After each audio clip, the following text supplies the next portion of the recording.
Welcome to Speak Stride English, the best place to help you learn English. Chapter 7. The Final Clue.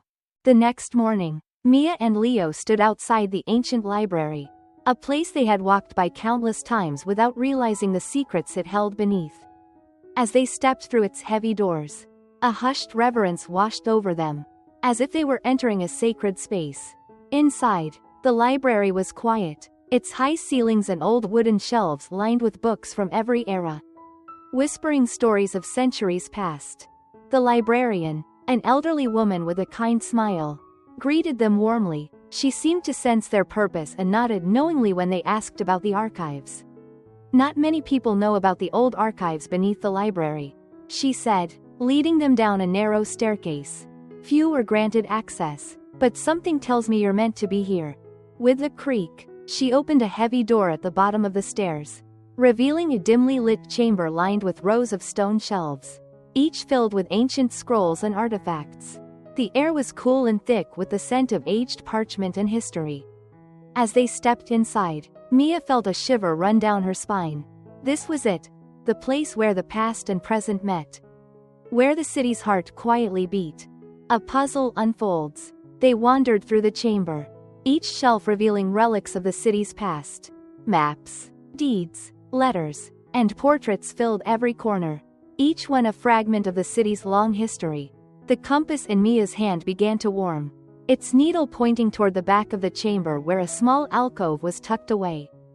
In the alcove, they found a stone pedestal with a single symbol etched into it, the same symbol that had marked every hidden location they had visited. On top of the pedestal lay a brass plate engraved with instructions.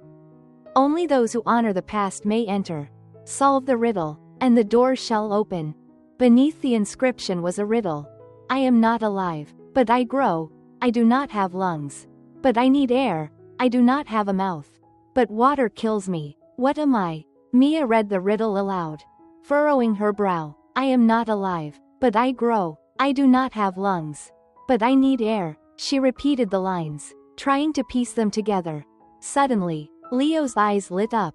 "It's fire," he said confidently. "Fire grows, it needs air, and water puts it out." Mia looked at him, impressed. "Of course, fire." As soon as she said the word, a low rumble echoed through the chamber. The stone pedestal slid aside, revealing a hidden staircase descending even deeper beneath the library, the heart of the city. They made their way down the narrow staircase, the air growing cooler with each step. The walls were lined with murals depicting scenes from the city's history, images of celebrations, battles, and great gatherings. At the bottom of the stairs, they found themselves in a circular chamber with a vaulted ceiling, lit by faint, flickering torches. At the center of the room stood a stone platform, and on it rested a golden chest adorned with the same symbols from the compass. Mia felt her breath catch as she approached the chest. The compass needle pointed directly at it, as if it had finally reached its destination. Leo joined her, his face mirroring her awe and anticipation. "Do you think this is what the compass has been leading us to?" Mia whispered. Leo nodded. "It has to be. This must be the city's hidden legacy." Together, they lifted the lid of the chest, revealing a collection of treasures, ornate jewelry, gemstones, and scrolls wrapped in silk. But at the very center lay a single, leather-bound book. Its cover was embossed with gold lettering, worn but still legible. "The Book of Forgotten Lives."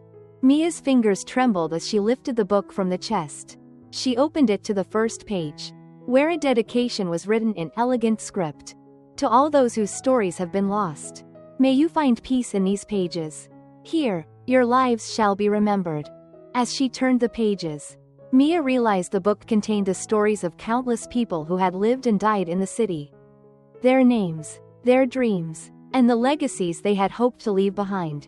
The book was filled with memories of people like Eliza, whose lives had been forgotten over time. This was the true treasure, the legacy of lives that had once meant everything to someone, preserved for future generations to honor. Mia looked at Leo, tears in her eyes. "This is it, Leo. This is what the compass wanted us to find. It's not about gold or jewels. It's about giving these people a voice again. A sudden threat. Just as they were absorbing the magnitude of their discovery, a noise echoed through the chamber. Mia and Leo turned, their hearts sinking as they saw the man and woman from the cemetery standing in the doorway. Their faces were twisted with anger and determination. "Well, look at this," the man sneered. "Seems you two have done all the hard work for us." Mia clutched the book tightly, instinctively stepping back. "You don't understand. This isn't something you can take for yourselves. It belongs to the people." The woman laughed coldly. "People, treasures. Who cares? This is valuable, and we're taking it." Before Mia and Leo could react, the man lunged forward, grabbing the chest and pulling out the gemstones and jewelry, his eyes gleaming with greed. Mia's heart raced as she realized they might lose the book to these people. Its legacy stolen for the sake of wealth. But then, something strange happened. The compass, still in Mia's hand, began to glow, its light growing brighter until it filled the entire chamber. The man and woman froze, shielding their eyes from the blinding light. When the light faded, the man and woman were gone, leaving Mia and Leo alone in the chamber. The compass had somehow protected them, driving away those who sought its treasures for selfish reasons. A farewell message. As the compass's glow dimmed, Mia heard a soft voice echoing through the chamber, a voice that seemed to come from everywhere and nowhere at once. It was the voice of the guardian. "You have proven yourselves worthy, Mia and Leo," the voice said. "The compass has fulfilled its purpose. And now, it shall rest. You have brought honor to the forgotten and preserved their legacy. Remember, the greatest treasures are not of gold or silver, but of love, memory, and truth." The compass grew warm in Mia's hand one last time. And then, slowly, its needle stopped moving. She felt a pang of sadness, realizing that their journey with the compass had come to an end. But as she looked at the book of stories in her hands, she knew their mission was far from over.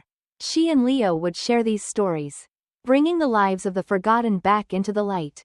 They would honor the city's history, keeping alive the memories that had been hidden for so long. End of Chapter 7.